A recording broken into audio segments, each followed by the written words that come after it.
the automated door starts saying, one person at a time was like, hey, Chimbo, and there were a lot of people on the queue waiting to enter into the bank, and people started laughing.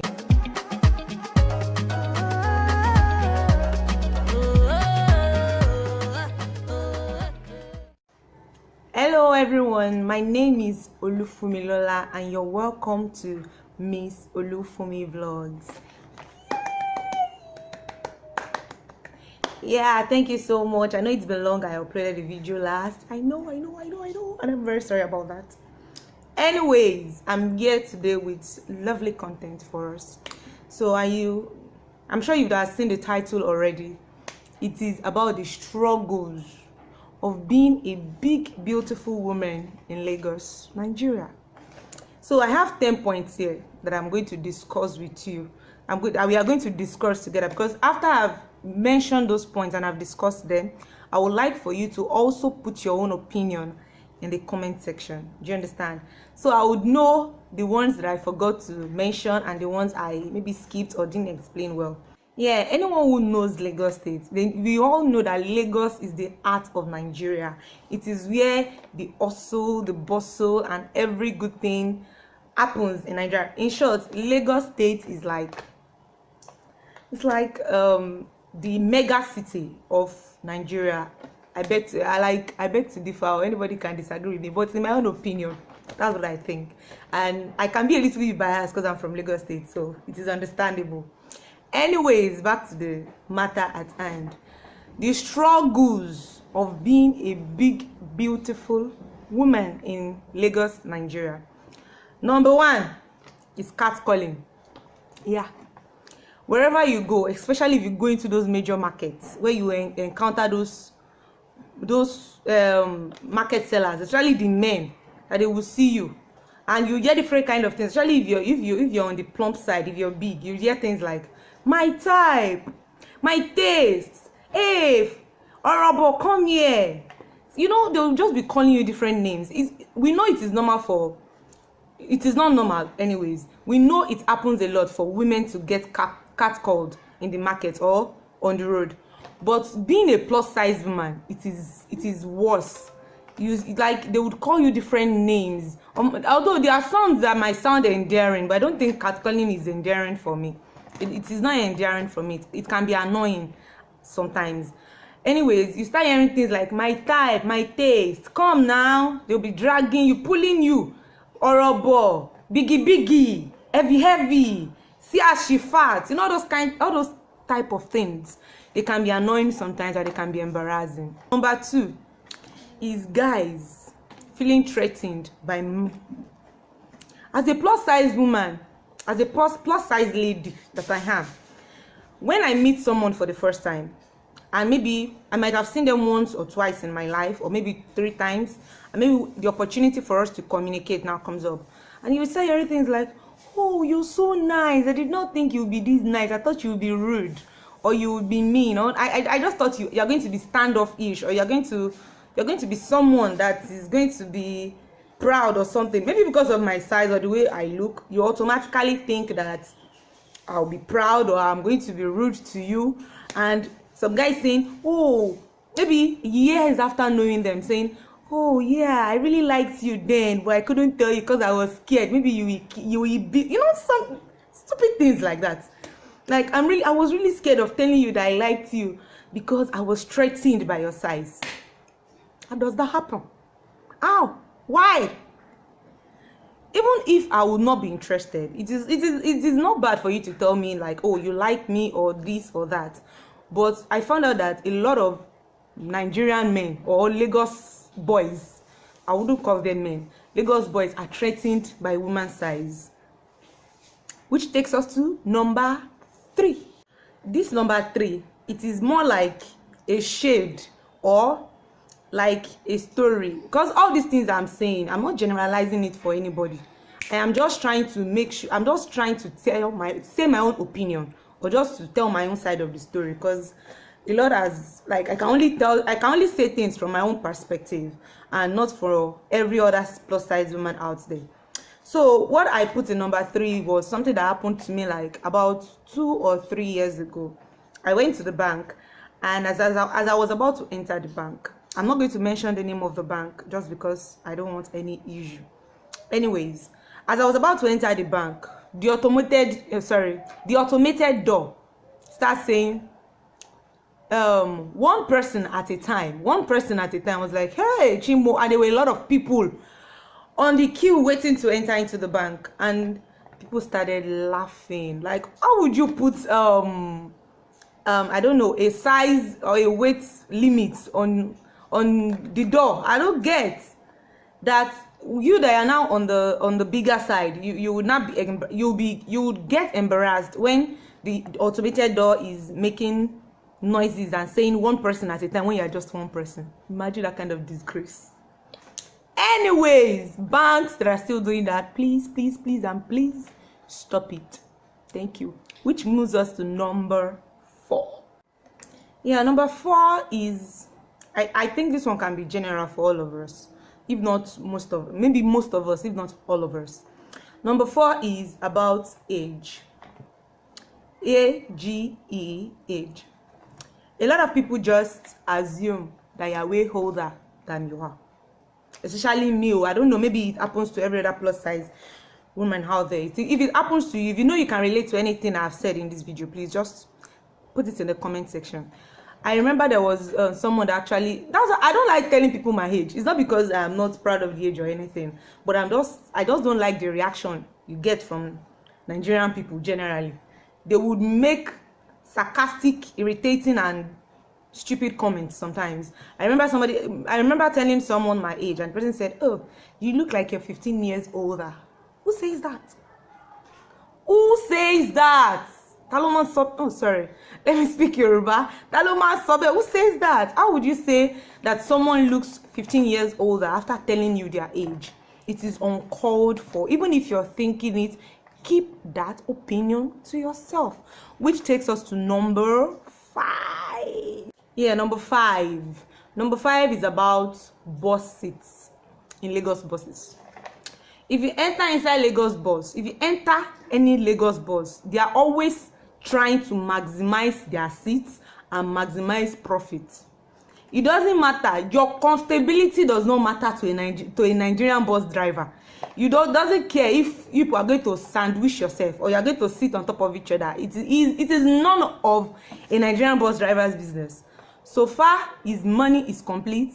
If you like, pay for 2 people. If you like, pay for 3 people.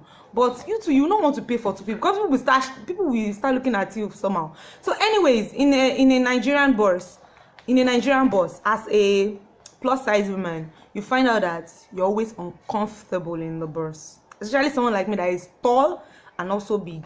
My height doesn't allow me to squish myself into tiny spaces, and I try to find the most comfortable seat in the bus. And whenever the bus is like almost at full capacity, I don't enter the bus. I just find the next one to enter, because when you enter inside the bus and the seat is cramped up, people will start looking at you. Especially you that are the biggest one on that seat, start looking at you with shady eyes, and some might be eyeballing you like this. And although I've learned to live with that anyway, or you can just go with Uber or Taxify or any of the buses, but entering the public bus, the public transport, can be very frustrating. Which takes us to number 6. Yeah, number 6 is unsolicited advices. Yeah, you get a lot of unsolicited advices from people, and this has happened to me a lot. It happens to me a lot. It has still happened to me today. Unsolicited advice from people, when they will tell you, for example, if you go and buy, okay, let me cite an example. I remember something happened to me while I was in the office.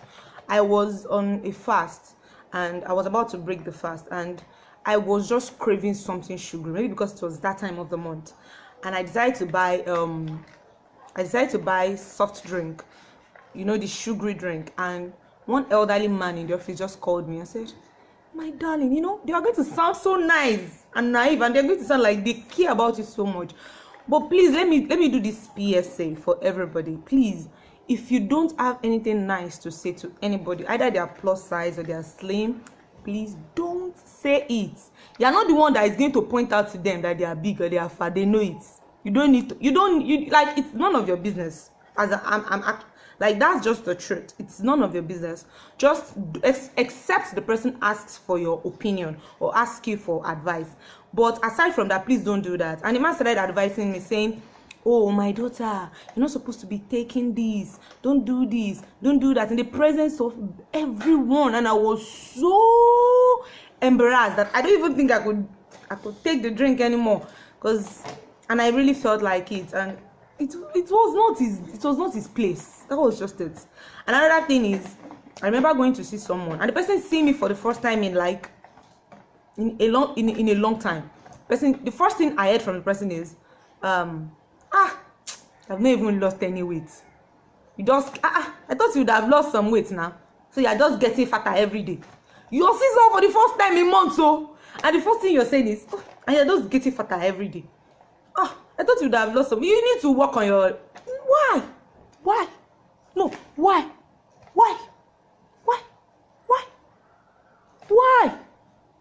No, please keep your advices to yourself. Which takes us to number 7. Yeah, number 7 is a little bit related to number 6. And number 7 is backhanded compliments. Yes. You know those compliments that sound like a compliment, but they're also insults. Things like, you are very beautiful today. You look very beautiful today. That is, you have not been beautiful before, but this today is a special day. It is a backhanded compliment. Or things like, especially for the plus size woman, you hear things like, you better be thanking God that you are fine. Although you are fat, but you have shape. Can you imagine? Insults and compliments now jam themselves together and they become backhanded compliments. You are fat, but you are fine. Did I say, wait, she fat and fine? Are they supposed to cancel each other, or they are supposed to be like compliment? I don't get it. Nigerians have a way of communicating sometimes that it will irritate you. They say, oh, you're beautiful. You're not like that one sister that I know. She's like Amueba. That one, they like saying it a lot. I know somebody that is like Amueba, but you are not like Amueba. Although you are fat, but you have shape. That is the one that I've experienced too. I don't know if you have any other one that has been said to you. Please tell me. Let us drag them together. Which takes us to number 8. Yeah, the next one. That number 8 is also related to number 6 and number 7. This category of people, I have given them a special name, and their name, the name that I personally give them, they are prophets of doom. They don't have any good thing to tell you, especially the bad examples and bad experiences. You hear things like, are you married? If you say no, if you marry, you go fat past this one. Meaning, if you get married, you're going to get fatter than this, and you might actually double this size. And they don't have any advice, so they are just prophets of doom to tell you what is going to happen in the future, as if they are God or they are fortune teller. Maybe they are psychics or something. I don't know. Or things or people that will say, if you get pregnant, you will be so fat, you will be so big that you have not even gotten married and you are this big.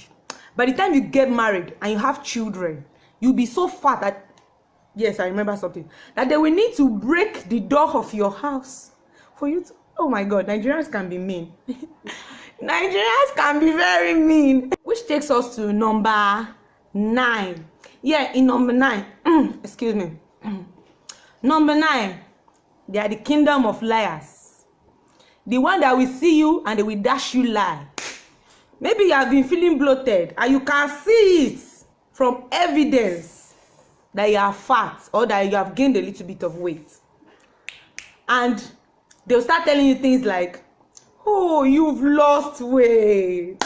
My sister, stop lying. Stop lying. You see, this number 10, I've been suffering from this one right from the one, which is buying clothes. As a plus size woman in Lagos, Nigeria, Because keeping in mind that the average weight in Nigeria generally is not, it should be like a size 12 or a size at most, size 12 or 14 at most, and you are wearing size 16, 18, 16 itself, you can still get clothes. That's like, you can still get something.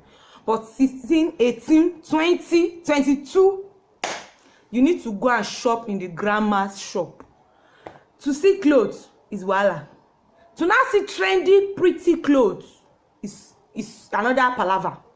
Please show me some love and encourage me by liking, commenting, subscribe, and even share to your friends to come and see, especially those your friends that also want the plus size like me. Okay?